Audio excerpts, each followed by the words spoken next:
Olá, que beleza! Hoje é dia da gente fazer a revisão da prova, o comentário sobre a prova depois do gabarito preliminar ser disponibilizado. A gente vai comentar aqui todas as questões, espero que você goste, anota direitinho e veja o que dá para fazer recurso e o que não dá. Então vamos à prova do concurso de técnico em laboratório da Prefeitura de Salvador. A questão número 41 da prova específica, com relação ao uso da hemoglobina glicada no diagnóstico e monitoramento do diabetes, assinale a correta. Não esquece que ele pediu a correta. O nível de hemoglobina A1C, que é a hemoglobina glicada, ideal para pacientes diabéticos é superior a 7? Muito pelo contrário, é inferior a 7. O teste de hemoglobina glicada não é influenciado por variações glicêmicas recentes. Dá uma pulga atrás da orelha para marcar essa questão. Só que deixa eu te dizer, essa questão ela foi feita baseada nesse artigo aqui. E nesse artigo ele diz o seguinte: apesar de a hemoglobina glicada ser influenciada pela glicemia de em torno dos últimos 6 meses, as mais recentes influenciam mais. Eu sei que a gente tende a considerar essa aqui verdadeira, mas baseado no artigo, ela é falsa. Então não adianta muito recorrer nesse caso, porque tem um documento publicado, cientificamente aceito, dizendo que influencia sim as glicemias recentes. Como é uma média de muito tempo, as recentes influenciam, mas a gente tende a pensar que influencia pouco. O artigo diz que influencia inclusive mais. As mais recentes influenciam mais do que as mais antigas, então seria falsa. A hemoglobina glicada é afetada por hemoglobinas anormais e processos hemolíticos, exatamente o que está mencionado no artigo. E a hemoglobina reflete a média dos níveis glicêmicos das últimas 2 a 3 semanas, isso aí você sabe que é falso, né? Pelo menos de 4 meses em diante. A hemoglobina glicada é usada exclusivamente para diagnóstico e não para monitoramento. Nesse caso aqui é falso, é usado para as duas coisas. O gabarito oficial preliminar foi a letra C. Considerando o artigo que ela foi feita baseada, eu acho que não dá muito para você fazer recurso com essa questão. A única coisa duvidosa seria essa aqui, dizendo que não é influenciada por variações glicêmicas recentes, que a gente tende a achar que está correto, só que o artigo deixa claro que influencia sim, influencia muito. Então, eu não recomendo fazer recurso, porque eu acho muito improvável você ganhar qualquer recurso para essa questão. A 42. Considerando as características e o processo de coloração de espiroquita da técnica de Fontana-Tribondot. Eita, gente, tem aula sobre isso numa prova técnico. Na revisão que eu fiz, no aulão de revisão, eu falei dessa coloração e lá deixa claro que o Fontana-Tribondot ela é feito para espiroquitas e é através da impregnação pela prata. Quem assistiu ao aulão de revisão e prestou atenção nessas informações, no que estava lá no slide, ou quem é aluno da prova técnico, e também quem participou da nossa maratona de questões, teve questão semelhante a essa sim. Então olha aqui a imagem para você ver, isso aqui é uma imagem da impregnação pela prata nas espiroquetas. Fontana-Tribondot, impregnação pela prata. Não tem outra alternativa aqui que seja mais correta. Para mim também não adianta você fazer recurso, que essa é a única opção correta. Vamos para a 43. Sobre os tipos de amostras de urina e seus procedimentos de coleta, analise as alternativas e marque a correta. Para a coleta da primeira amostra da manhã, deve-se coletar o primeiro jato de urina para evitar contaminações. Claro que não, você fazendo isso aqui, você pode gerar justamente as contaminações. A coleta estéril de jato médio para a urocultura é a mais representativa e menos contaminada, devendo ser feita com desprezo do primeiro jato. Perfeito, aqui o gabarito foi a letra B e você também consideraria essa questão correta, porque todo mundo sabe que essa é a amostra de urina mais utilizada. Mas vamos ver o resto. A amostra de urina coletada por catéter pode ser realizada por qualquer pessoa após um treinamento. Não, é para a equipe de enfermagem, equipe médica, quem trabalha manuseando lá o catéter com as sondas e tal. Aqui você já sabia que essa estava falsa, né? A amostra de urina de 24 horas deve ser mantida a temperatura ambiente. Não. Ela deve ser mantida refrigerada. Tem muito questionamento com relação à urina de 24 horas, mas pelo protocolo atual, ela deve ser mantida refrigerada. Então, está falsa também. A amostra de urina para pesquisa do Mycobacterium tuberculose deve ser coletada desprezando o primeiro jato? Não. Eu olhei tanto para fazer a PCR quanto para fazer a cultura para tentar identificar o Mycobacterium. Você deve coletar a urina integral, todos os jatos da primeira urina da manhã. Então, nesse caso aqui, para o Mycobacterium, você não despreza o primeiro jato. A melhor alternativa para essa questão realmente é a letra B. Vai ser, não recomendo fazer recurso, porque eu acho que você não vai ganhar de jeito nenhum pelas informações que tem aqui nessa questão. Então, para mim, o gabarito preliminar está correto. A 44. Durante a fase pré-analítica, a ordem de preenchimento dos tubos de coleta é crucial para evitar contaminações. Considerando-se as opções abaixo, olha o que ele deixa claro, considerando as opções abaixo, assinala a alternativa que apresenta a sequência correta de tubos, visando minimizar contaminações. Então, quem assistiu o aulão, quem é meu aluno nos cursos, na maratona de questões, no aulão, no aprova técnico, viu que a sequência é essa. Hemocultura, via de regra, né? Hemocultura, citrato, tubo seco ou com ativador de coágulo, heparina, DTA e fluoreto. A letra A aqui preenche corretamente essa questão, né? Hemocultura, citrato, tubo para soro e tubo com EDTA. Começa por heparina, EDTA, tubos para soro por último, não, tá falso. Tubo com EDTA, hemocultura depois do EDTA, de jeito nenhum. Tubo de citrato, tubo de hemocultura depois do citrato, de jeito nenhum. Tubo de soro, tubo de heparina, tubo para hemocultura, de jeito nenhum. Então essa foi uma questão fácil, concordo com o gabarito. Falei exaustivamente em todas as aulas sobre essa questão aqui. Caiu e quem assistiu, estudou direitinho, não teve dificuldade com essa questão. 45. A 45 existem dois tipos de testes imunológicos para sífilis. Os testes não treponêmicos, que tem o RPR, o VDRL como os mais conhecidos, e os testes treponêmicos, que a gente tem ELISA, quimiluminescência, FT-ABS. Sobre os testes não treponêmicos, então, a questão ela é feita exatamente sobre os testes não treponêmicos, ok? Então esqueça o que você sabe de teste treponêmico e vamos ali só para os não treponêmicos. Podemos afirmar a correta, que é o que ele quer. Todos os testes não treponêmicos são qualitativos e não permitem a quantificação. Olhe, a gente considera os testes como o VDRL, por exemplo, semi-quantitativos. Isso eu falo exaustivamente. Se todas as outras tivessem falsa, a gente até poderia considerar essa alternativa.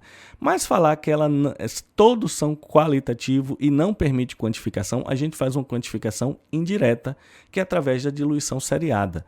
O mais correto é considerar esses testes semi-quantitativos. Então eu vou colocar aqui um falso por causa disso. Mas se não tiver nada melhor do que isso, a gente volta para essa e considera essa verdadeira. Mas lembre, você está fazendo uma prova de concurso. Tem que marcar a melhor alternativa para a questão. O teste RPR é realizado exclusivamente com soro inativado? Não. RPR é um teste mais antigo, pouco utilizado hoje no dia a dia e é utilizado com soro normal, Copa VDRL. O fenômeno de prozona ocorre quando há uma proporção desequilibrada entre antígenos e anticorpos. Perfeito! Comentei bastante isso, gerando resultados falsos positivos. Olha a pegadinha, o efeito prozona gera um resultado falso negativo, né? O excesso de anticorpos. Testes não treponêmicos, os testes não treponêmicos são úteis para a confirmação definitiva de sífilis. De jeito nenhum. Quem foi meu aluno não marcaria essa de jeito nenhum, nenhuma possibilidade. O VDRL é o único teste não treponêmico que pode ser utilizado em amostra de líquor. Pois é, tem vários manuais falando isso. Eu não sei se fizer o RPR, se não funciona também não. Mas como tem isso sendo falado nos manuais, não vai adiantar você achar que pode utilizar outro teste. A melhor alternativa para essa questão é a letra E e eu concordo com o gabarito preliminar. Pelo que eu vi, não tem o que fazer recurso nessa questão. Questão 46. A preservação adequada das amostras fecais ou amostra de fezes é crucial quando o exame não pode ser realizado imediatamente. Considerando os seguintes conservantes, o que tem aqui embaixo. A assinale alternativa que é indicada para preservação de fezes, quando a análise microscópica não pode ser realizada imediatamente. Então, qual é o conservante que a gente usa nas amostras de fezes? Quem revisou os métodos lá viu que através do método de Rich, Blagg e Mifk a gente usa a formalina. Varia um pouco entre 5% ou 10%, mas o conservante mais adequado é a formalina. Então não vejo motivo para fazer recurso para essa questão. A gente revisou todos os métodos, hein? Método de Mifk, Blagg, ou se falasse aqui também do método de Rich. Todos eles são os métodos que a gente utiliza um conservante, aquela formalina, para preservar as fezes. Desse modo, também não vejo motivo para reclamar dessa questão. O gabarito foi D e a resposta é D. Questão 47. Considerando o papel dos reticulócitos. Reticulócitos são células mais jovens eritróides. Células eritróides mais jovens, elas vão se transformar em hemácia um pouquinho na frente. Na avaliação da eritropoese, assinale a alternativa correta. Reticulócitos anucleados, todos são, não podem produzir hemoglobina devido à ausência de núcleo. Claro que tem hemoglobina, não tem é o conteúdo completo. A contagem de reticulócito não é afetada por tratamentos com eritropoetina humana. Claro que é. É e muito. A presença de reticulócitos no sangue periférico indica a produção de novas células vermelhas, claro. Ele é utilizado justamente com essa finalidade, para ver se a medula está responsiva. A proliferação e diferenciação dos reticulócitos ocorre exclusivamente no fígado. Ocorre principalmente na medula óssea, né? Reticulocitose é comum em caso de anemia plástica. Se a anemia é aplástica, a produção está reduzida. Nesse caso aqui não vai ter reticulocitose de jeito nenhum. O gabarito oficial foi a letra C. Também não vejo motivo para fazer recurso nessa questão. 48. Considerando os princípios fundamentais do sistema de gestão de qualidade utilizado em laboratório de análises clínicas, analise e assinale, a alternativa correta. Desenvolvimento com relação a quem? Ao sistema de gestão de qualidade. Olha, sistema de gestão de qualidade. Todos aqueles processos que a gente faz para garantir a qualidade do laboratório. Desenvolvimento de procedimentos padronizados e documentação detalhada para garantir resultados consistentes. Ótimo, boa alternativa. Esses princípios não vão estar escritos em lugar nenhum. Cada documento vai utilizar princípios diferentes. Pelo menos eu não achei. Então aqui vai ser uma questão que você vai ter que responder com bom senso. Sistema de gestão de qualidade. Melhoria contínua dos processos através da realização de ensaios de proficiência. Não é um sistema de gestão de qualidade, é uma das estratégias que são utilizadas. Eu não consideraria isso como um princípio. Olha o que ele está falando como princípio. Isso aqui é uma das etapas que são feitas. Concentração no controle de qualidade externa em detrimento do interno. De jeito nenhum, né?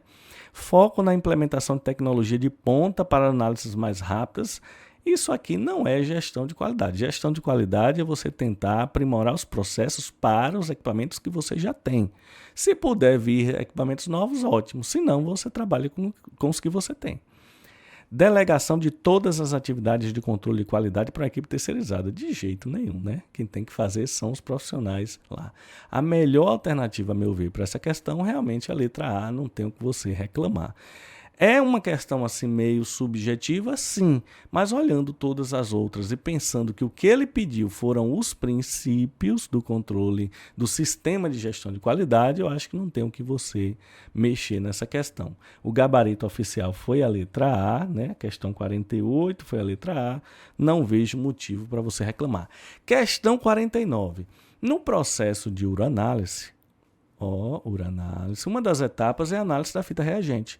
Sobre as discrepâncias nos resultados obtidos com diferentes marcas de tira reagentes utilizadas na análise química da urina, assinale a alternativa correta.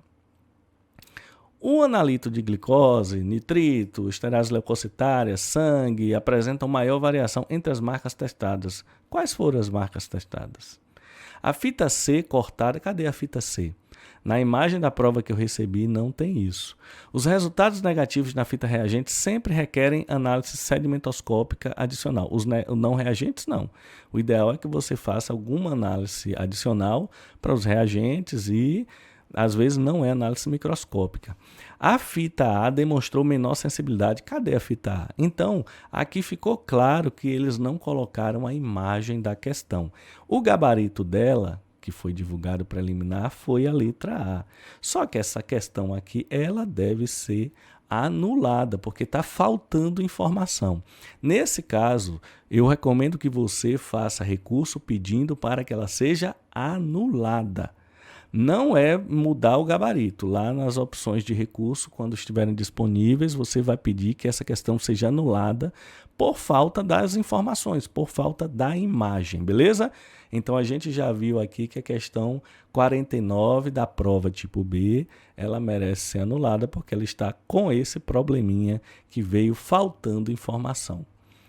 Eu estou fazendo aqui a prova tipo B, ok? A questão número 50. Os laboratórios de análises clínicas desempenham um papel crucial na realização dos exames laboratoriais, contribuindo significativamente para a manutenção e melhoria da saúde dos pacientes. No contexto do controle de qualidade em laboratórios de análises clínicas, é essencial adotar práticas que minimizam erros, especialmente durante a fase pré-analítica. Assinale a alternativa que representa uma prática fundamental. O que ele quer? Uma prática fundamental para reduzir os erros nessa fase. Quando você tiver essas questões com enunciado grande, geralmente o que ele quer, ele pede no final. Vale a pena você grifar, para qualquer dúvida você voltar para olhar. Ele quer uma prática fundamental para reduzir os erros nessa fase.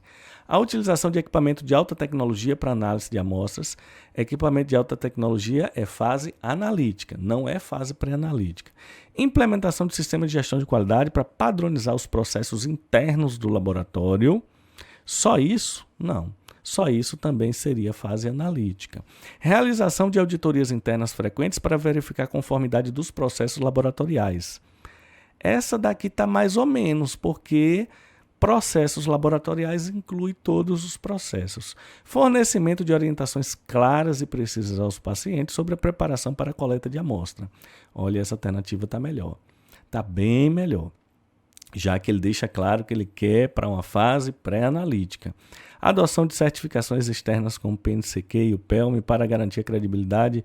Isso aqui são processos que estão mais associados à fase analítica. Então, apesar da letra C ter aqui uma perninha de verdade, a melhor alternativa realmente é a letra D. E nesse caso aqui, ela está de acordo com o gabarito. Não é isso? 50, letra D, não vejo problema para essa questão.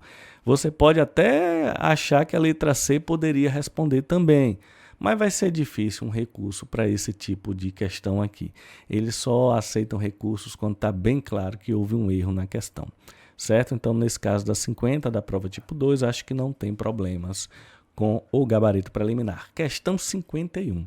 A sífilis é uma infecção sexualmente transmissível causada pelo treponema pálido, uma bactéria exclusiva do ser humano.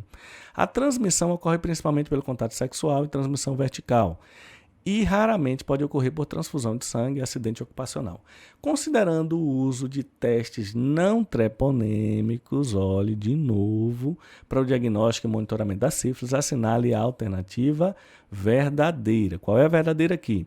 A utilização de testes não treponêmicos para o diagnóstico de neurosífilis é preferida devido à alta sensibilidade no líquido cefalorraquidiano. Ela é muito utilizada, só que ela tem uma alta especificidade. A sensibilidade dela no líquido cefalorraquidiano é baixa. Então é falso, foi uma pegadinha. O que ela tem lá é a alta especificidade. Os testes não treponêmicos podem apresentar resultados falsos reagentes em condições de lúpus e malária. Não, é justamente eles vão ter um resultado falso. Ó, os testes não treponêmicos podem apresentar resultados falsos reagentes, ou seja, falso positivo, em condições como lúpus e malária. Verdade. Tá verdade até então.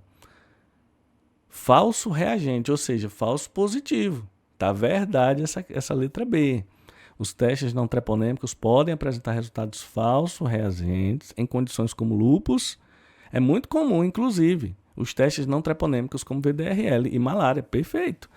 Os testes, eu acho que ele queria botar falso negativo aqui, viu? E se perdeu. Os testes não treponêmicos detectam anticorpo específico contra o treponema pálido, fornecendo alta especificidade para o diagnóstico da sífilis. Detectam anticorpos específicos? Claro que não. Os testes não treponêmicos são ideais para monitorar a resposta ao tratamento? Claro. Pois os testes tendem a aumentar após o tratamento bem-sucedido? Claro que não. Os títulos tendem a diminuir se o tratamento foi bem-sucedido. A negativação dos testes não treponêmicos ocorre frequentemente em estágios avançados da sífilis, mesmo sem tratamento. Isso é falso. A resposta correta aqui é a letra B. Deixa eu ver qual foi o gabarito da questão 51. Ele colocou como a letra D no gabarito preliminar, não é isso? Não. 51, letra B. O gabarito preliminar está correto. Está perfeito a questão 51. Não vejo motivo para você entrar com recurso, já que o gabarito preliminar dessa questão foi essa resposta, letra B. E está perfeito. Essas condições você tende a ter um VDRL falso positivo e ele usou o termo falso reagente. Está corretíssimo. Agora vamos para a questão 52. A técnica de semeadura por esgotamento é amplamente utilizada para o isolamento de culturas puras. Com relação à afirmação seguinte, assinale a opção que descreve corretamente um passo essencial dessa técnica. Sempre utilizar uma agulha em vez de alça. Claro que não. Você vai usar a alça. Esterilizar a alça de repicagem apenas ao finalizar o processo. Claro que não. Você vai flambar, né, e esterilizar quando for a alça reutilizável entre todas as etapas do processo de estriamento. Deixar a placa de Petri aberta durante todo o processo para facilitar a manipulação. Deixar a placa de Petri? Claro que não. Inocular a cultura na placa de Petri com movimentos de zigue-zague, girando a placa a 90 graus a cada vez. Eita, que coisa confusa isso aqui, hein? Ele está falando daquela estria composta, que você faz a estria, gira a placa, faz a estria, gira a placa. Estriar em zigue-zague toda a superfície da placa de uma só vez. Você pode fazer isso também se a estria for simples. Aí o que acontece? Ele considerou esse método aqui de estrias compostas, que você vai fazendo e o gabarito oficial dele foi 52, a letra D. Foi esse que foi o gabarito oficial da questão. Ele considerou isso aqui, só que a gente tem também a estria simples. Ela também é por esgotamento. Então, assim, o gabarito oficial foi a letra D. Se eu tivesse fazendo a questão, tá meio confusa. Se eu tivesse fazendo essa questão, eu ia marcar também a letra D. Agora, se você fez e marcou a letra E, eu faria um recurso, porque falando que ele não deixou claro no enunciado se trataria de uma estria simples ou de uma estria composta. Se você marcou A, B ou C aqui, não tem o que você reclamar não. Mas a letra D está um pouco mais correta, só que pelo enunciado da questão dava para você fazer também a letra E. Então, pela minha análise, se você marcou isso aqui, você baseou-se na estria simples. E a letra D baseia-se na estria composta. Ele não deixou claro, ele só falou estriamento, semeadura por esgotamento. Ambas são por esgotamento, certo? Então, nesse caso aqui, eu acho que dá. Acredito que tenha pouca probabilidade de você conseguir ganhar um recurso para essa questão. Tenha pouca probabilidade, mas a probabilidade existe. Eu acredito que dá para você fazer sim, mas com uma probabilidade baixa de conseguir mudar o gabarito ou dizer que tem duas respostas corretas, aí no caso teria que anular a questão. Eu nem vou cravar que ela vai ser anulada porque eu acredito que eles podem não aceitar.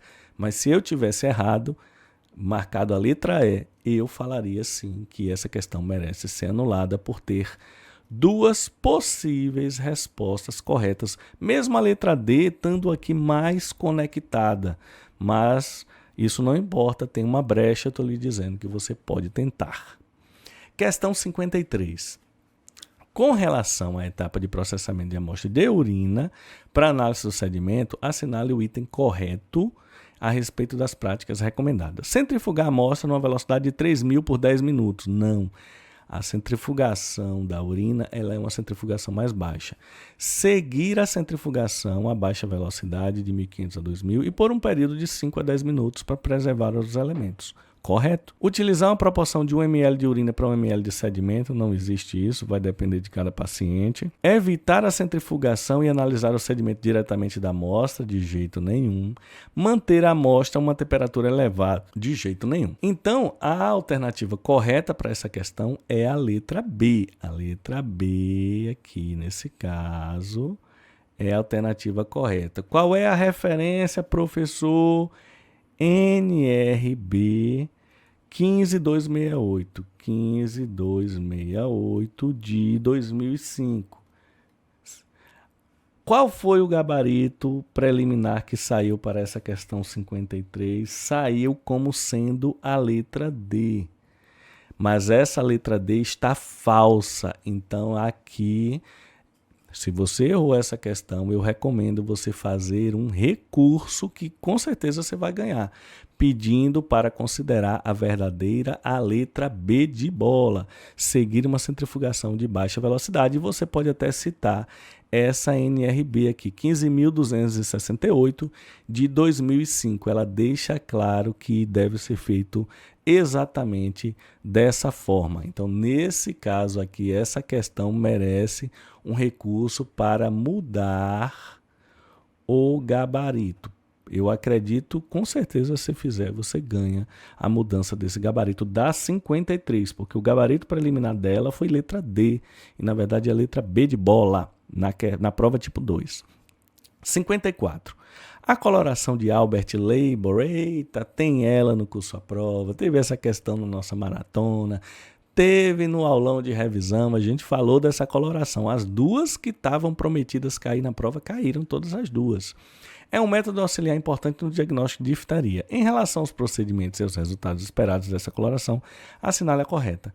A solução de Lugol-Forte é utilizada após a aplicação da solução de Albert Labor, sim, para corar o fundo do esfregaço em verde azulado, destacando os bacilos de Corynebacterium em marrom. Não é não, viu? Olha aqui o que a gente vê. A gente vê os bacilos verdes e a gente tem os corpúsculos corados com o Lugol-Forte. O corpúsculo metacromático se cora em verde e azul, a gente está vendo que não. A solução de Lugol-Forte é utilizada antes da aplicação, não. O Lugol é depois do corante de Albert Labor.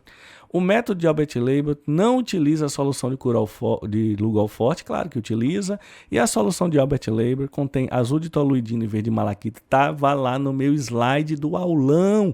Estava numa prova técnica também essa informação. Lá no slide tinha descrito, sendo aplicado inicialmente para corar o corpo bacilar em verde azulado, com os corpúsculos metacromáticos corando-se em marrom pela solução de Lugol-Forte. Então o gabarito preliminar foi a letra E. Não vejo problema para essa questão, você se errou infelizmente. Da próxima você vai lá participar da prova técnico e confere lá direitinho todas as aulas, que dava para acertar essa se você estudasse direitinho. 54, letra E, não vejo motivo para recurso. Coloquei a imagem aqui para ficar claro para vocês. 55. Com relação ao exame de baciloscopia direta no diagnóstico da tuberculose, assinale a alternativa correta. É utilizado apenas para o diagnóstico inicial e não para o controle. Claro que é usada para o controle, para você ver a carga, né, bacteriológica do paciente. É usada para o controle, sim. Em muitos casos é usada a baciloscopia. Permite detectar entre 60% a 80% dos casos de tuberculose com resultados em até 48 horas. Boa. Isso aqui é verdade, ele é muito utilizado. Deve ser substituído pela radiografia? De jeito nenhum. É o único exame capaz de diagnosticar tuberculose resistente? Claro que não. Possui baixa sensibilidade e é recomendado apenas como método auxiliar. Falso. Ele tem uma baixa sensibilidade, sim, mas ele não é um método auxiliar e ele tem uma altíssima especificidade. Nesse caso aqui, a letra B responde a questão e o gabarito preliminar da 55 foi a letra B. Então não tem problema nenhum, não vejo motivo para você recorrer dessa questão. 56. Sobre os métodos de diagnóstico da tuberculose, assinale a opção correta para descrever a função do teste rápido para a tuberculose. Eita, isso aqui derrubou a galera, porque vocês ficam chamando de teste rápido aqueles testes de imunocromatografia, né? Então pode ter escorregado nessa questão, por isso que eu não gosto dessa nomenclatura. Como eu falei a vocês, testes rápidos são muitos testes. VDRL é um teste rápido. Qualquer teste que não seja demorado é rápido. Então, quem não conhecia direito o teste rápido para tuberculose pode ter caído na pegadinha de achar que era um teste imunológico. Nesse caso, é uma PCR, é uma reação em cadeia da polimerase, é um teste de biologia molecular. Nesse caso, utilizar técnicas de biologia molecular para identificar o DNA do micobactério e resistência à rifampicina. A resposta correta é a letra D e o gabarito dela foi a letra D também. Então, não vejo motivo para fazer recurso dessa questão. 57 aqui, identificação de trofozoítos. Opa, trofozoítos, estamos falando de protozoários. Em exames parasitológicos é facilitada pelo exame de amostras frescas, correto? Com relação à seguinte afirmativa sobre o exame de fezes recém-emitidas, assinale a correta. Lembrando, ele está falando de trofozoítos. Larvas de helmintos não podem ser visualizadas em fezes recém-emitidas? Claro que podem. Cistos de protozoários são identificados exclusivamente em fezes diarreicas? Claro que não. Os cistos você vê em qualquer fezes. Ovos de helmintos são encontrados apenas em fezes líquidas? Claro que não. Trofozoítos, aqui sim, são melhor visualizados em fezes diarreicas ou líquidas. Tá perfeito. Trofozoítos e protozoários são facilmente identificados em fezes formadas. De jeito nenhum, eles são muito sensíveis, então eles se degradam. Eu falei tanto disso. Trofozoíto só se vê em fezes diarreicas. A letra D foi o gabarito preliminar, foi a letra D. Não vejo motivo para reclamar dessa questão. Trofozoítos você só vê em fezes liquefeitas, fezes diarreicas, beleza? 57 já foi, não tem problema. 58. A eficácia dos métodos de esterilização devem ser monitorados para garantir que os materiais estejam realmente estéreis. Sobre a técnica adequada para monitorar a eficácia da esterilização, assinale a opção correta. Eles querem a opção correta. Utilização de indicadores químicos somente na parte externa. Não. Utilização de esporos bacterianos como indicadores biológicos. Isso é o mais adequado, sim. Realização de inspeção visual. Nada disso. Dependência exclusiva dos indicadores de temperatura? Claro que não, eles são auxiliares. Monitorização do processo de esterilização exclusivamente pelo tempo? Claro que não, são o correto é você utilizar os esporos biológicos, né? Que aqui a gente tem os indicadores biológicos com esporos. Eu falei tanto disso, meu povo. São geralmente o Bacillus subtilis e são os Bacillus stearotermófilos. São duas espécies bacterianas que têm esporos. Eles retiram os esporos, colocam lá no material e o indicador muda de cor para lhe dar uma ideia se houve ou não houve a esterilização. Bacillus subtilis, Bacillus stearotermófilos. Os esporos desses bacilos são utilizados em um frasquinho. Mostrei a imagem para vocês no nosso aulão de revisão. Não dava para ter errado essa, né? Então a letra B não tem problema nenhum, não vi problema nenhum para essa questão. Então acho que não tem o que você fazer recurso para ela. 59. Para gestantes, o exame do teste oral de tolerância à glicose tem um papel importante, pois ajuda a detectar a forma precoce de ocorrência do diabetes gestacional, uma condição que pode levar a complicações. Sobre o teste oral e seu uso no diagnóstico do diabetes mellitus, assinale a alternativa correta. Vamos lá! O TOTG é o único exame capaz de diagnosticar diabetes gestacional? Claro que não. O TOTG é recomendado como primeira escolha para o teste de triagem de diabetes mellitus em todas as faixas etárias. Você não vai fazer um TOTG para um recém-nascido de jeito nenhum, não é para todas as faixas etárias, não. O TOTG deve ser realizado em jejum de no máximo 4 horas? Não. Deve ser utilizado em um jejum de no mínimo 4 horas, no mínimo 2 horas, mas no máximo não. Ele usou aqui o máximo, isso foi uma pegadinha para você. A glicemia capilar realizada antes do TOTG pode evitar solicitações desnecessárias do teste? Eita, que teve gente que teve dificuldade com essa questão, né? Pacientes com diagnóstico prévio de diabetes devem realizar TOTG anualmente? Eu acredito que a dúvida de vocês deve ter sido para essas duas alternativas aqui. Só que vamos lá. Essas questões, para você fazer um recurso, você tem que achar um documento. E eu achei o documento em que essa questão foi baseada, que foi esse artigo. E esse artigo diz exatamente essa frase. A glicemia capilar realizada antes do TOTG pode evitar solicitações desnecessárias do teste. Ou seja, se tem um artigo publicado, não vai adiantar você fazer um recurso. E com relação ao diagnóstico prévio de diabetes mellitus realizado anualmente, você deve monitorar com TOTG lá no documento da Sociedade Brasileira de Diabetes. Fala quais são as condições que você deve monitorar anualmente, que são pessoas com pré-diabetes, são pessoas sem sintomas, é semestral. Pessoas com exames normais, mais 3 fatores de riscos anualmente.